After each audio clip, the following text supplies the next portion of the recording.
Assalamualaikum warahmatullahi wabarakatuh. Waalaikumsalam warahmatullahi Waalaikumsalam warahmatullahi wabarakatuh. Pada video kali ini kami akan presentasi tentang identifikasi bisnis dan analisis kebutuhan studi kasus 3. Oke. Di sini ada nama-nama kelompok. Yang pertama ada Arisa Parudin, yang kedua ada saya sendiri Siti Rohmah, dan yang terakhir ada Ilham Maulana Hakim. Nah, di sini ada studi kasus 3. Di sebuah kampus, setiap tahun ajaran baru akan membuka informasi pendaftaran mahasiswa baru. Proses pendaftaran masih dilakukan dengan cara manual. Calon mahasiswa perlu datang ke kampus untuk mendapatkan informasi dan syarat pendaftaran. Setelah itu, datang kembali untuk menyerahkan berkas dan biaya pendaftaran. Namun, dengan adanya perkembangan tren teknologi, kampus tersebut ingin mendigitalisasi proses pendaftaran mahasiswa baru.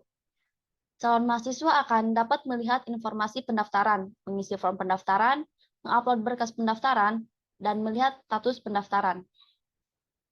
Selanjutnya, permasalahan yang ingin diselesaikan yang akan dibahas oleh Aris Saparudin. Baik, terima kasih Siti Rohmah. Untuk permasalahan yang ingin diselesaikan, yang pertama, calon mahasiswa tidak perlu datang ke kampus untuk mendapatkan informasi dan syarat pendaftaran. Yang kedua, calon mahasiswa tidak perlu menyerahkan berkas dan biaya pendaftaran secara langsung ke pihak kampus. Next. Untuk penyebab masalahnya, yang pertama, kampus untuk mendapatkan informasi dan syarat pendaftaran. Dan yang kedua, calon mahasiswa harus datang kembali untuk menyerahkan berkas dan biaya pendaftaran ke pihak kampus. Next. Baik, untuk kebutuhan sistemnya, yang pertama kebutuhan fungsional. Terbagi menjadi 3 poin. Yang pertama, memudahkan calon mahasiswa baru dalam melakukan pendaftaran. Yang kedua, meminimalisir waktu bagi calon mahasiswa baru dan juga panitia dalam penerimaan calon mahasiswa. Dan yang terakhir, dengan adanya sistem ini, pihak kampus dapat lebih banyak menerima calon mahasiswa baru.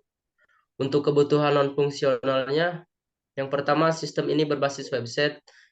Yang kedua, sistem dibangun dengan menggunakan bahasa pemrograman HTML, PHP, dan JavaScript sebagai skripnya programming. SAMPP sebagai server CSS untuk mendesain tampilan web. Dan yang terakhir, dapat diakses melalui jaringan internet. Untuk selanjutnya saya kembalikan ke Siti Rohmah. Terima kasih. Oke, di sini sistem yang ingin dibangun yang akan dijelaskan oleh Ilham Maulana Hakim. Terima kasih kepada Siti Rohmah. Selanjutnya di sini saya akan membahas sistem yang ingin dibangun. Terbagi menjadi 4. Yang pertama yaitu ada efisiensi waktu. Mempermudah calon mahasiswa dan mengurangi kesalahan-kesalahan yang mungkin terjadi dalam pendaftaran calon mahasiswa. Selain itu, dengan adanya sistem informasi yang terkomputerisasi dan dapat meningkatkan efisiensi waktu dan efektivitas dalam proses pengelolaan data, sehingga memberikan informasi secara cepat dan akurat. Yang kedua yaitu keakuratan informasi. Kami menilai keberadaan media penyebar hoaks dan propaganda radikalisme sangat membahayakan bagi calon mahasiswa, apalagi kalau berita tersebut bersifat menghasut. Untuk mengatasi masalah tersebut, kami sudah melakukan langkah-langkah untuk menangani hal-hal tersebut. Salah satunya yaitu memblokir situs-situs bermuatan negatif yang berkaitan dengan informasi dari pihak kampus, serta membangun situs resmi yang telah kami buat. Yang ketiga yaitu kemudahan dalam penggunaan. Kami telah membangun sebuah aplikasi yang berbasis website untuk mempermudah dalam penggunaan oleh calon mahasiswa, agar calon mahasiswa tidak kebingungan dan tidak kehilangan informasi penting dari pihak kampus. Yang keempat, kemudahan dalam pengelolaan data. Pada pengelolaan data ini bertujuan agar data menjadi lebih sederhana, sehingga seluruh data calon mahasiswa yang telah terkumpul dapat tersusun dengan baik dan rapi. Kemudian, barulah data tersebut dianalisis oleh pihak kampus. Next. Pada slide ini membahas tentang analisis PSS yang terbagi menjadi 6. Yang pertama yaitu performance, Penyebaran informasi pendaftaran secara manual memakan waktu yang lama untuk sampai kepada calon mahasiswa, karena calon mahasiswa harus datang ke kampus untuk mendapatkan informasi tersebut. Yang kedua ada information, kelemahannya yaitu kurangnya informasi bagi calon mahasiswa tentang informasi syarat pendaftaran. Karena calon mahasiswa untuk mendapatkan informasi tersebut harus datang terlebih dahulu ke kampus. Yang ketiga yaitu ada ekonomi.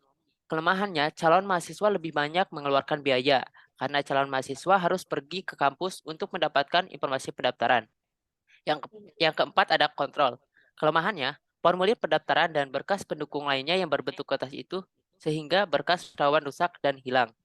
Yang kelima ada efisiensi. Kelemahannya apabila calon mahasiswa tidak datang ke kampus, calon mahasiswa tidak akan mendapatkan informasi pendaftaran. Yang keenam ada servis. Kelemahannya, penyebaran informasi pendaftaran secara manual membuat calon mahasiswa harus menunggu calon mahasiswa lainnya untuk mendapatkan informasi pendaftaran secara langsung dari pihak kampus.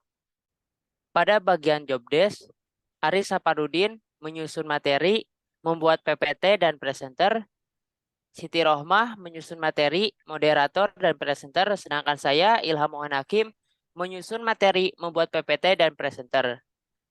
Proses pengerjaan tugas ini kami melalui Google Meet secara bersama-sama.